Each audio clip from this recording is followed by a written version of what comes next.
See, according to census made by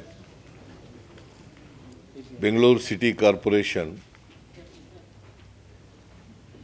in ward roads,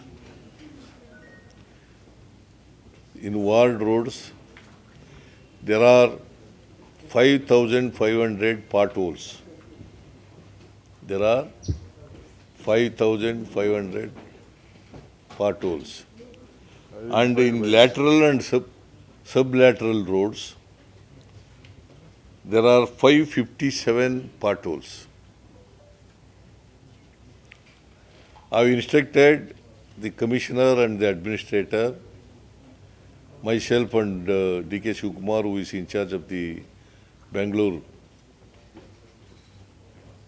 Development Minister, to fill up these. By the end of this month, all these potholes should be filled up. And there are some 67 bad patches, and all bad patches will be repaired immediately. That is the instructions given to the BBMP officers.